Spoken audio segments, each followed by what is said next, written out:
I stand at my kitchen window, ceramic coffee mug warming my hands against the November chill seeping through the glass. The morning routine I've perfected over 5 years of professional independence crumbles the moment I glance down at parking spot #34B. Empty.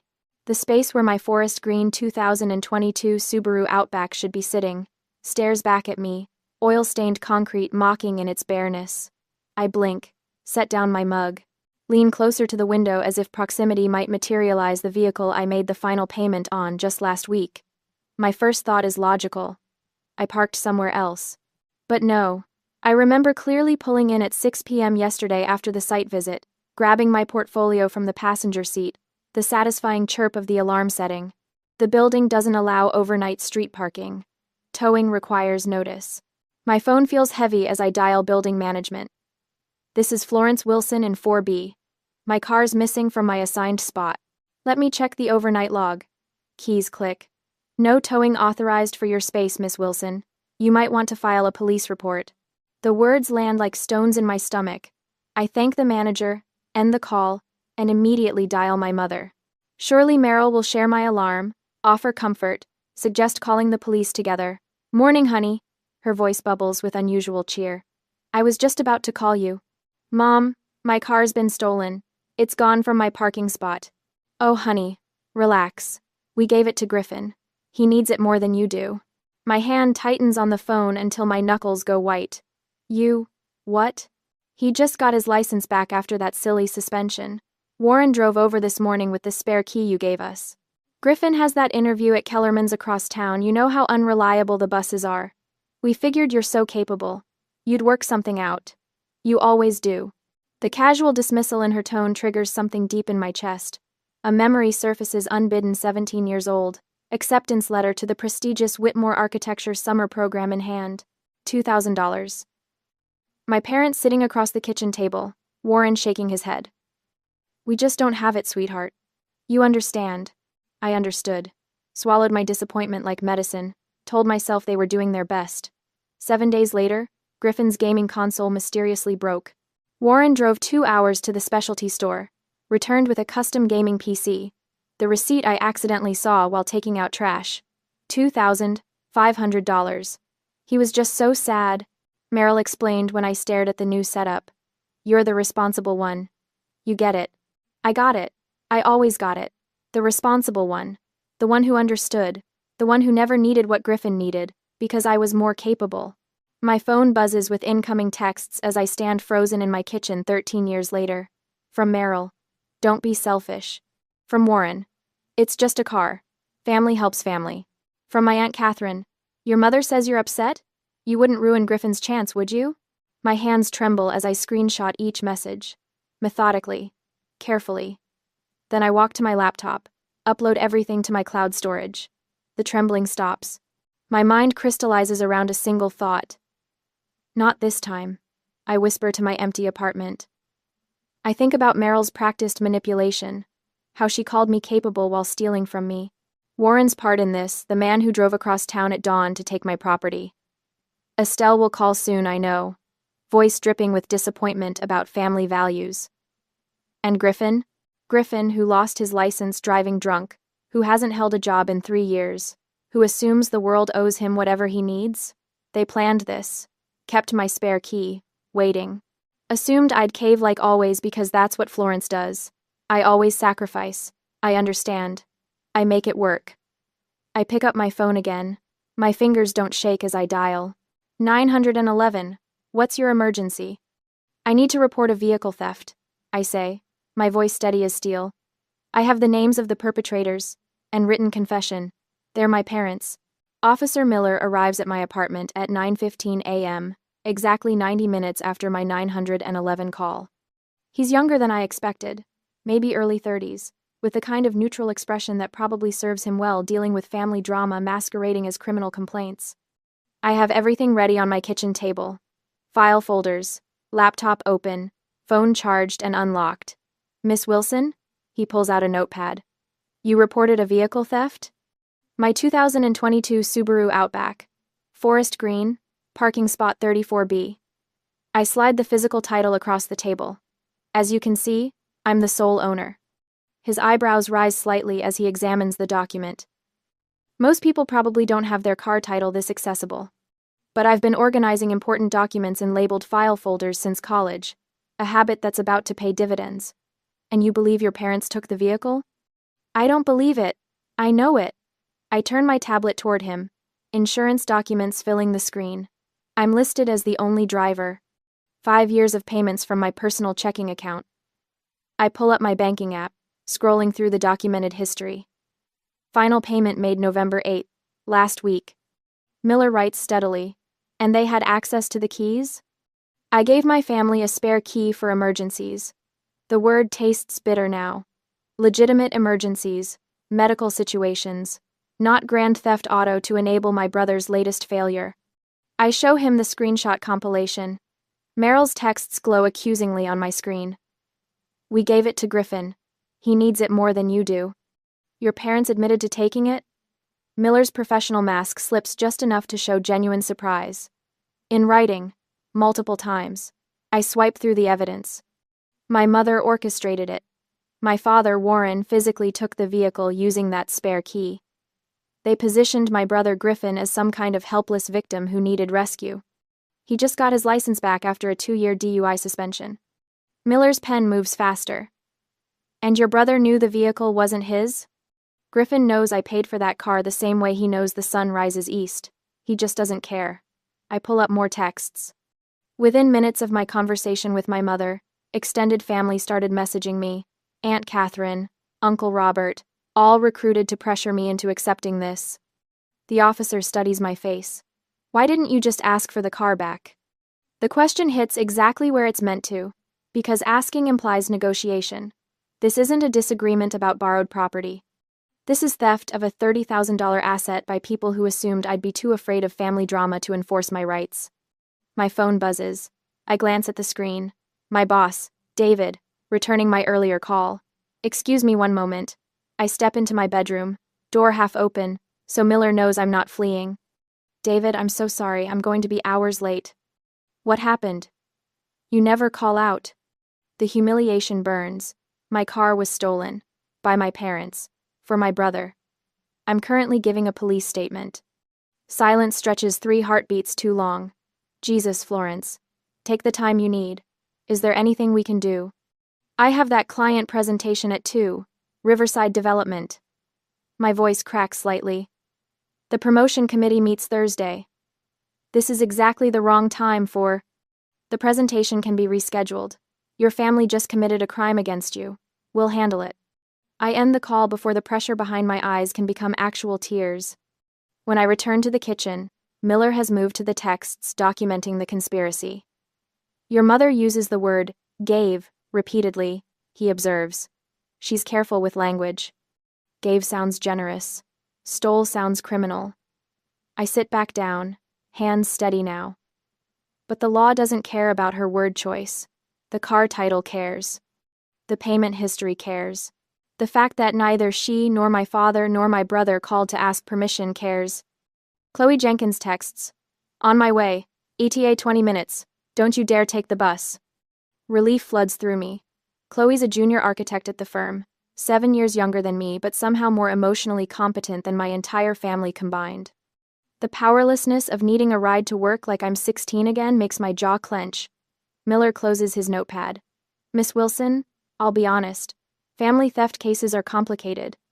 But you've documented everything I'd need for a conviction. The title, the payments, the written confession. He pauses. Are you sure you want to pursue charges against your parents? I want to pursue charges against everyone involved. Griffin for driving a stolen vehicle, Warren for taking it, Meryl for conspiracy. Each name lands like a gavel strike. This isn't about a car. It's about 30 years of being treated like my property and boundaries don't matter because I'm supposed to be the understanding one. Understood. He stands. I'll file the report. The vehicle description will go out immediately. If your brother's pulled over. When he's pulled over, I correct. Griffin drives like traffic laws are suggestions. Give it 6 hours. After Miller leaves, I sit alone in my kitchen. My coffee's gone cold. The morning light has shifted, no longer illuminating the empty parking spot quite so dramatically. In 12 hours, I've gone from dutiful daughter to family destroyer in their narrative. My phone buzzes. Chloe again. Pulling up. I grab my work bag, lock my apartment, and meet her at the curb. Her Honda Civic idles warm and safe, NPR playing softly through the speakers. I slide into the passenger seat, and the reality hits me. I'm being driven to work, like a child, like someone without resources or autonomy. First time they've done something like this? Chloe asks gently, pulling into traffic. I laugh, and it comes out bitter and sharp. First time I haven't let them. The clarity crystallizes completely in that moment. This was never about transportation. It's about respect. About whether I matter enough to be asked before my property is redistributed to someone they value more. I'm prosecuting all three of them, I say aloud, testing how the words taste. Chloe doesn't even blink. Good. You want me to be a witness? I can testify about how upset you were when you called. Would you? Florence, you drove me to the hospital at 2 a.m. when I had appendicitis last year. This is the absolute least I can do. By the time we reach the office, the police have already issued the BOLO. Forest Green 2022 Subaru Outback, plates on file, comprehensive evidence package forwarded to the prosecutor's office. It's a small victory, but it's mine. The lobby ambush happens at 12:30 p.m. I'm reviewing structural calculations for the Riverside project when Chloe appears at my desk, her expression tight. Florence, your mother's downstairs. My stomach drops. What? She's in the lobby, demanding to see you. Chloe keeps her voice low. Security called up. She's making a scene. I save my work with hands that want to shake but don't. The elevator ride down feels both eternal and too brief. Through the glass doors, I can already see Meryl center stage in our firm's marble lobby, her voice carrying across the space designed for quiet professionalism. How could you? She's addressing the receptionist but projecting for everyone within 50 feet. Call the police on your own family? My colleagues freeze mid-stride. Sarah from accounting stands motionless by the coffee station. Two junior architects I've been mentoring hover near the stairwell, their faces reflecting pure second-hand embarrassment. You're sending your brother to jail! Meryl's performance hits full volume as I push through the doors. You monster! The receptionist, Maria, who always remembers my coffee order, glances between Meryl and security with obvious distress. Her hand hovers near the phone. Our security guard, Robert, approaches from his station, uncertainty written across his weathered face. Every instinct I've developed over 30 years screams to shrink. Apologize. Make this stop. Make it quiet. Instead, I walk straight toward her. My heels click against marble in the sudden silence. Meryl's performance falters when she sees me, then ramps up again. Florence, honey, we need to talk about... This is my workplace. My voice comes out level, professional. The voice I use with difficult clients. I don't look at my colleagues. I look at Robert. Please escort this woman out. She is trespassing. Meryl's mouth drops open. Actual shock crosses her face. She expected tears, an argument. The old Florence who would have rushed her outside, desperate to contain the damage. You can't be serious. Her voice loses its theatrical quality, turns sharp. Real. I'm your mother. And this is private property where I'm employed. I turn to Maria. Please note that Meryl Wilson is not authorized to visit me here. Security should remove her immediately if she returns. Chi. Robert moves in smoothly, decades of experience guiding him. Ma'am, I need you to leave the building. Florence! Meryl's shriek follows me as I turn back toward the elevators. This is ridiculous. We raised you better than this. I don't respond. Don't turn around. The elevator doors close on her voice, still echoing through the lobby, cutting off mid-accusation. My hands start shaking in the ascending elevator. Back at my desk, I expect whispers, judgment. Instead, Hannah from the junior architect pool appears beside me within minutes. My dad stole my identity when I was 22. She keeps her voice quiet. Opened credit cards in my name. I had to sue him to clear it. I stare at her. Hannah with the bright smile and perfect family photos on her desk. Sometimes family is just people who hurt you, she continues. You did the right thing. Throughout the afternoon, they keep coming. Tom mentioning his sister who borrowed $5,000 and disappeared. Maria sharing her brother's gambling problem that nearly cost her house. Stories emerging like water finding cracks, each one a small acknowledgement that I'm not alone in this. At 3 p.m., our senior partner, Richard Morrison, appears at my desk. My stomach clenches. Florence, a word? His office overlooks the river. Floor-to-ceiling windows, sleek furniture, the space where careers get made or broken. He gestures to the leather chair across from his desk. I heard there was an incident at work today. Yes, I keep my voice steady. My mother trespassed. Security handled it appropriately. Richard studies me over his reading glasses. Chloe mentioned you're dealing with some family issues. Vehicle theft? Heat crawls up my neck. I apologize for it affecting my workplace. You're apologizing? He leans back. Florence, you had security remove someone who was disrupting our office. That's exactly what you should have done. He pauses. I'm more concerned about you. Take whatever time you need. Your work speaks for itself. The tightness in my chest eases slightly. Thank you. The Riverside project can wait a few days if necessary. Family crises take precedence. Walking back to my desk feels different. Lighter. Chloe's organized a lunch delivery from the bistro down the street so I don't have to leave the building. IT stops by to offer blocking my family's numbers from the work phone system. Small protections building a wall between my professional life and the chaos trying to bleed into it. The call comes at 4:45 p.m. from Warren's personal cell, the number I can't block yet without seeming paranoid. You've lost your mind. His bellow makes me pull the phone from my ear. Several colleagues glance over. I walk to the small conference room, close the door. Tearing this family apart over a car? You stole my car. We borrowed it for your brother. You're going to send him to prison? He stole my car, while on probation. That's on him. After everything we've done for you. Warren's rage distorts his voice. We supported you all these years. Put a roof over your head, food in your mouth. Name one time. The words emerge cold. Certain. One specific time you supported me as an adult. Silence stretches across the line. I wait. The spare key. He finally sputters. We kept it safe for emergencies. And used it to commit theft. Anything else? More silence, his breathing heavy and frustrated. I'll tell everyone you've lost your mind. He threatens. The whole family, cousins, aunts, uncles, they'll know what you've done. Go ahead. I'm surprised by how calm I sound. Tell them I reported a felony. I'm sure they'll be fascinated. I end the call before he can respond. Chloe drives me home, refusing my protests. In my apartment building's lobby, the manager, Mr. Patel, stops me. Miss Wilson, I have security footage from this morning if you need it. A man matching your father's description was here around 6 a.m. Thank you. I'll get you the detective's information. Upstairs, Mrs. Patterson from 4C catches me in the hallway. Saw your father this morning, dear. Looked angry. You all right? The concern in her weathered face nearly undoes me. I'm fine. Thank you for checking. An hour after I came back, Rachel also came, college roommate, law school graduate, currently corporate attorney. She's brought wine and Chinese takeout. Chloe texted me. Rachel hands me a glass. I have a criminal defense attorney for you. Former prosecutor. She'll eat your family alive. My phone buzzes. A group chat forming. Team Florence. Chloe, Rachel, Hannah, Maria. Messages of support flowing faster than I can read them. I'm not alone in this anymore. Officer Miller's call comes at 6:47 p.m. Miss Wilson, thought you'd want an update.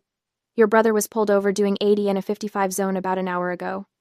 My wine glass pauses halfway to my lips. Vehicle's been impounded. He's in custody. Miller's voice carries grim satisfaction. Speeding in a stolen vehicle while on probation for DUI.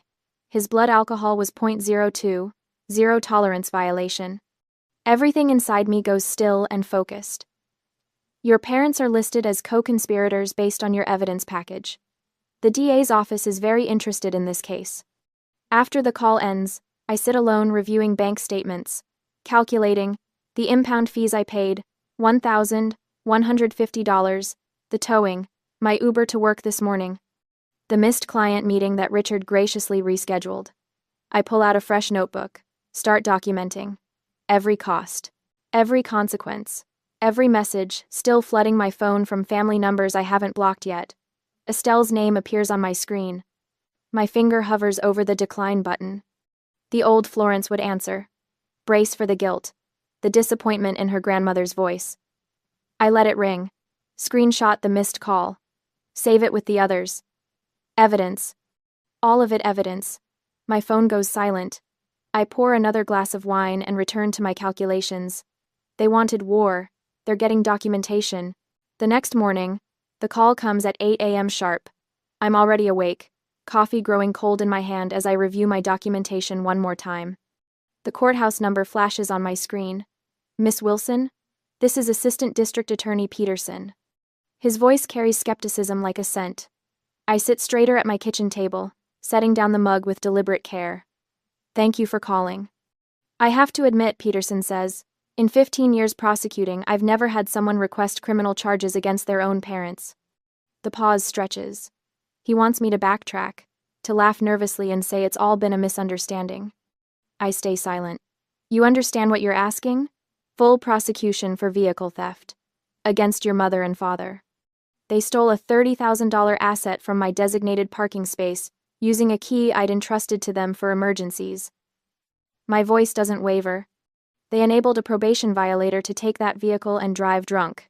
Do your job, Mr. Peterson. The silence changes quality. When he speaks again, the skepticism has shifted into something sharper. Interest. I'd like you to come in. Bring everything you have. 2. My phone buzzes the moment I hang up. Grandmother Estelle. I let it roll to voicemail, watch the notification appear. 3 more calls follow in quick succession. Uncle Robert. Aunt Catherine. Cousin Sarah. The voicemail from Estelle plays automatically when I check. Florence Elizabeth Wilson. I am deeply disappointed in you. Your parents made a mistake, but family forgives. This vindictiveness is beneath you. Uncle Robert's text arrives while I'm listening. Your mother is devastated. Is this really worth destroying the family? I screenshot both. Add them to the folder labeled Evidence, Family Pressure Campaign. 17 items now. Every guilting message, every accusation, every attempt to make me the villain for refusing to be their victim. Cousin Sarah's Facebook post pops up in my notifications. Someone tagged me. Praying for families torn apart by cruelty. Some people value money over blood. So sad. Screenshot. Save. Document the timestamp. I don't comment, don't engage. Just preserve the evidence of their coordinated attack. My phone rings again. Meryl this time. I almost decline, then reconsider. Answer on speaker. Recording app already running. You need to stop this insanity right now. No greeting, no pretense. Do you have any idea what you're doing to your father? To Griffin? I know exactly what I'm doing. This is about a car, Florence. A car? You're going to send your brother to prison over a car? No, Mom. Griffin's going to prison because he drove drunk. Again. You're facing charges because you committed theft. These are your choices, not mine. We're your parents. You stole from me. The line goes quiet except for her breathing. When she speaks again, her voice has gone cold. You'll regret this. The whole family knows what you're doing. You'll be alone. I already was, I say, and end the call. 2 hours later, I'm sitting across from Peterson in his office. The file I've brought takes up half his desk. Bank statements proving 5 years of payments from my account. Insurance documents showing sole ownership. Screenshots of text messages where Meryl admits to taking the vehicle. Call logs proving they never asked permission. Peterson flips through page after page, his expression shifting from professional courtesy to something resembling admiration. You've essentially done our job for us. I'm an architect. Documentation is what I do. He reaches Griffin's arrest report. His eyebrows rise. Blood alcohol content of 0.02. 0 tolerance violation for probation. Third violation, I correct. The first 2 were technical. This one comes with mandatory sentencing guidelines. Peterson looks up at me. Really looks, seeing past the dutiful daughter they expected to the woman who's spent a week building an airtight case against her own family. Your parents' text messages are practically a confession. He taps the printouts. And your brother incriminated himself on a recorded jail call. I know. I listened to it. Griffin's slurred voice still echoes in my head. You know I needed that car. You have money. The entitlement so thick I could practically taste it through the phone line. Miss Wilson, we can take all 3. Vehicle theft, conspiracy, aiding a probation violator. But I have to ask, are you certain this is what you want? I think about the architecture program I never got to attend, the gaming PC that appeared days later, the pattern of sacrifice and entitlement, spanning 13 years. My voice doesn't shake. I'm certain. Then we'll proceed. Peterson closes the file. I'll be in touch about court dates. And Miss Wilson? You might want to prepare yourself. This is going to get uglier before it gets better. He has no idea how ugly it's already been. I pay $1,150 at the impound lot that afternoon. The clerk processes my card without comment, but her eyes hold questions she's too professional to ask. I sign the release forms, take the keys. She slides across the counter. Walking across the gravel lot, I spot my Subaru in the third row. Even from a distance, I can see it's wrong. The proud vehicle I detailed every month sits lower somehow, diminished. The driver's door opens with the familiar click, but the smell hits me like a fist. Stale beer, cigarette smoke, fast food grease. The pristine interior I'd maintained looks like a frat house aftermath. Cigarette burns mar the passenger seat. Burger wrappers litter the floor. The steering wheel feels sticky under my hands. I pull out my phone, start documenting. Photographs from every angle. The ashtray I never used, now overflowing. The mileage showing 400 extra miles in a single day. The gas gauge sitting on empty. The oil change light glowing amber. Every violation gets cataloged, time-stamped, saved to cloud storage. This isn't just my car anymore. It's evidence. Proof of how little respect they had for what was mine. My phone rings while I'm photographing the back seat. The jail. I almost don't answer, then remember Peterson's words about Griffin's recorded call. I accept. Stay silent. Florence? Florence, I know you're there. You have to fix this. Griffin's voice carries that edge I know too well. The one that appears when he's not getting his way fast enough. I needed that car. You know I needed it. You have money. You could have figured something out. I say nothing. Let him fill the silence with his own destruction. That job interview was real. Okay, fine. I got fired 6 months ago, but I had a real chance. My buddy could have set me up with something. I just needed to get there. The admission lands like a stone. No job interview, just another lie in a lifetime of lies. He'd been driving to see his dealer friend, I realize. The extra 400 miles suddenly making terrible sense. Say something. You can't just let them do this to me. To Mom and Dad. We're family. Griffin, I finally speak, my voice level. You stole my car while on probation and drove it drunk. Mom and Dad helped you do it. These are the consequences. You're going to regret this. When I get out. I hang up. Add the call to my evidence file. Consider mentioning the threat to Peterson, and decide it's unnecessary. Griffin's rage is impotent now. The system has him. That evening, Estelle calls again. This time I answer. Your parents aren't speaking to each other. Her voice trembles, frantic. Merrill called Warren weak. Warren blamed her for pushing too hard. Florence, you have to stop this. You're tearing the family apart. No, Grandma, they tore it apart when they stole from me. I'm just refusing to pretend it didn't happen. But they're your parents. And I'm their daughter. That should have mattered more. I hang up gently this time. Pour myself a glass of water. Sit at my kitchen window looking down at parking spot 34B, where my Subaru sits exactly where it belongs. My phone glows with notifications. More family members weighing in, more accusations, more evidence for my file. Peterson calls at 7 p.m. They want a plea deal, all three of them. What are the terms? That depends on you. What are your conditions, Miss Wilson?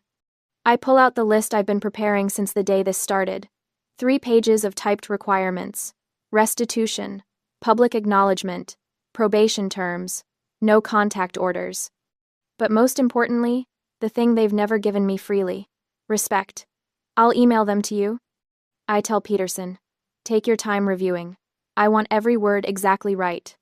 Because this isn't just about my car anymore. It never really was. 2 weeks crawl by like cold molasses before the courthouse date arrives. I stand in the marble hallway at 8:45 a.m., studying the directory board even though I know exactly where courtroom 3B is located.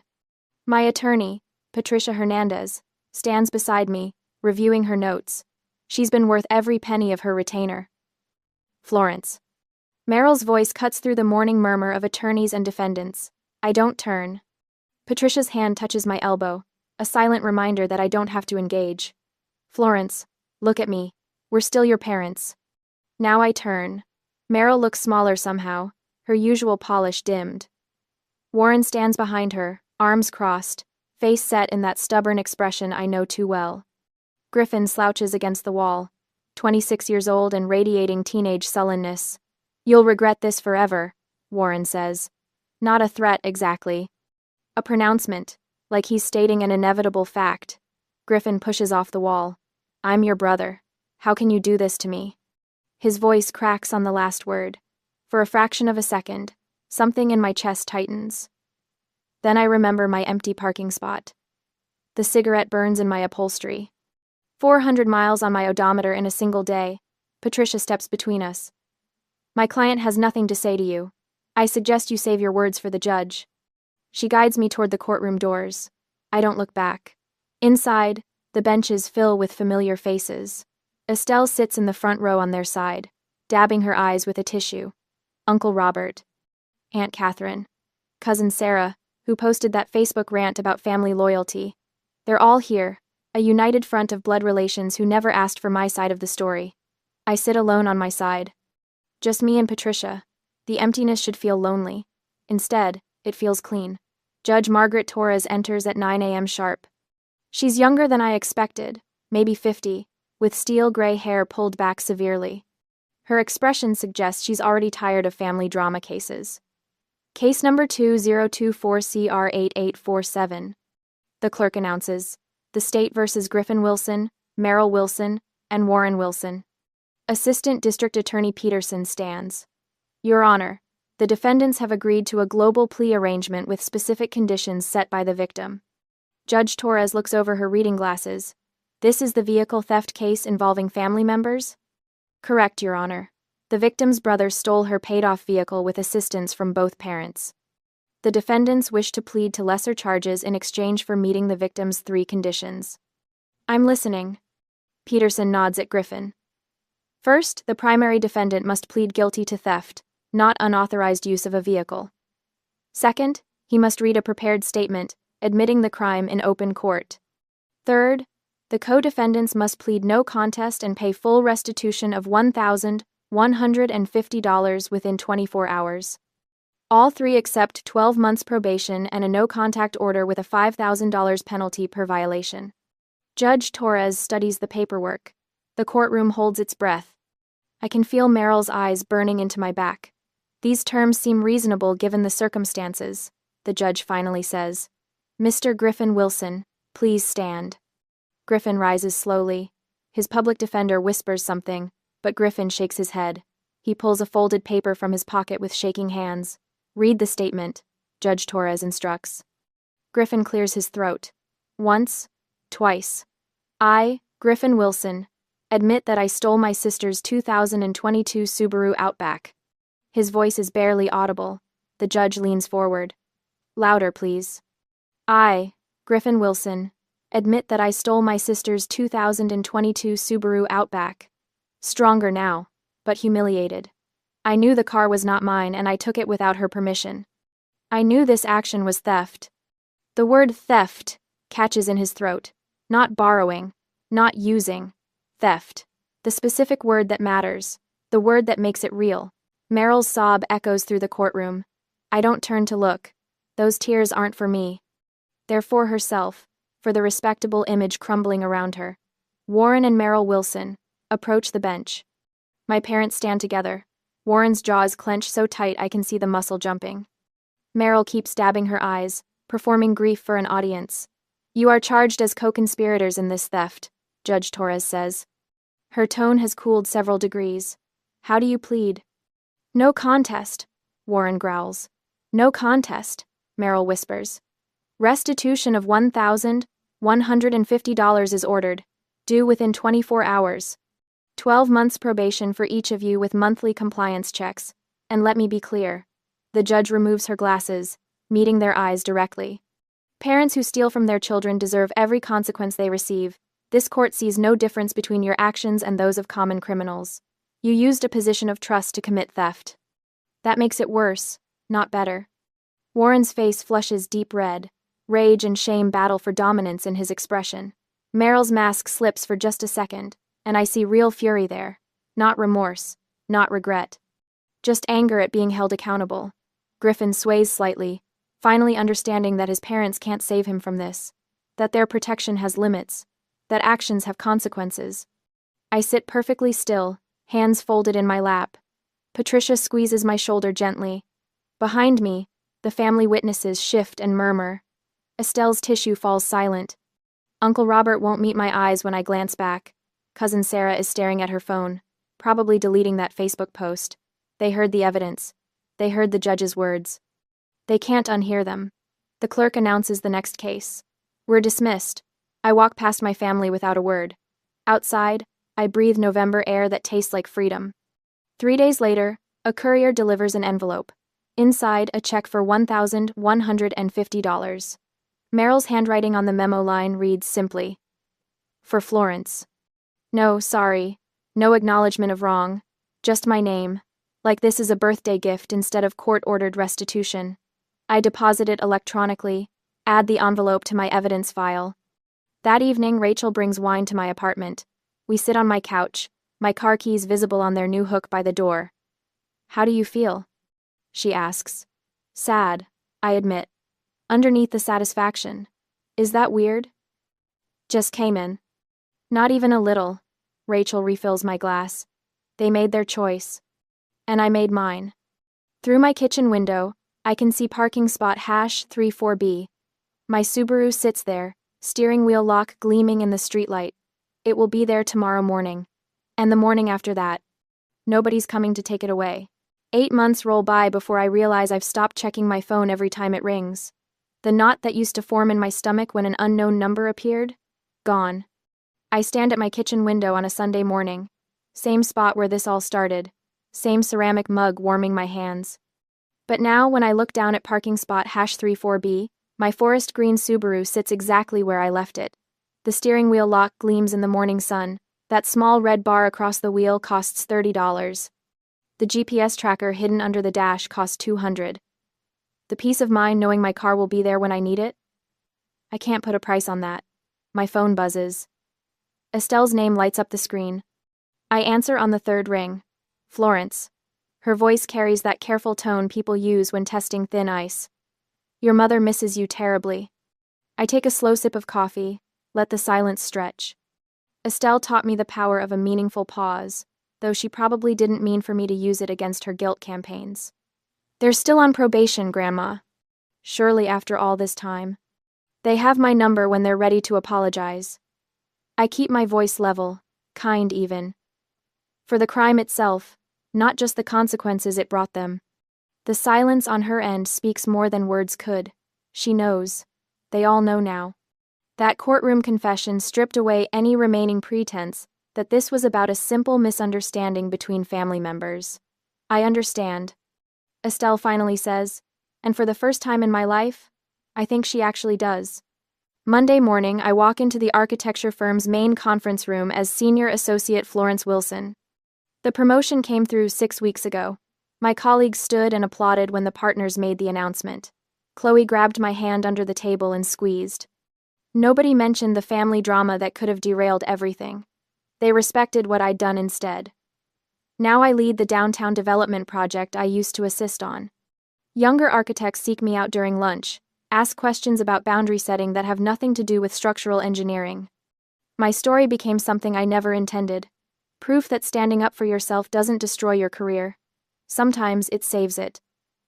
The letter arrives on a Tuesday, exactly 1 year after the court date. Griffin's handwriting shakes across the envelope, my name and address barely legible. I recognize the penmanship from childhood birthday cards, back when Mom made him write thank you notes for gifts I'd saved up to buy him. I open it standing by my mailbox. No excuses, no requests.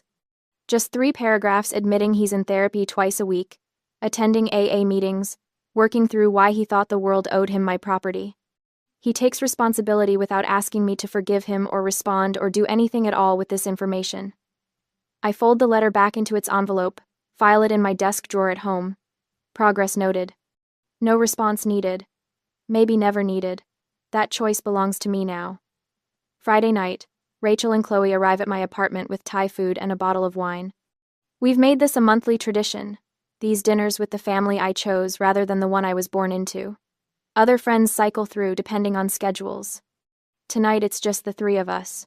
My sister tried but it's Christmas guilt trip, Rachel says, spearing a piece of chicken. I told her my apartment holds 6 people comfortably, and she makes 7. Boundaries holding? Chloe asks. Like fortress walls. We clink glasses, share stories of relatives who finally stopped calling, cousins who apologized months later, parents who learned that love requires respect. My story isn't unique at this table. That realization comforts me more than any family reunion ever did. Later, alone in my apartment, I pull out my journal. Old habit, new purpose. I write about the patterns I've broken, the lessons that cost me a family but saved my sense of self. I write about that architecture program I never got to attend at 17, how I built this career anyway. Despite them, not because of them. My success belongs to me. Nobody else gets to claim credit. Before bed, I install the final piece of my security system. The spare key that used to hang on my parents' hook sits in my safe deposit box now. Every protection the law allows, I've purchased. Insurance policy updated with complete theft history. Documentation filed and backed up in 3 locations. My last journal entry ends with words I need to see in my own handwriting. Family isn't who you're born to. It's who respects your worth. Blood doesn't grant access to your life. Love doesn't require self-destruction. I saved myself. I'd do it again. I close the journal, turn off the light, and sleep soundly.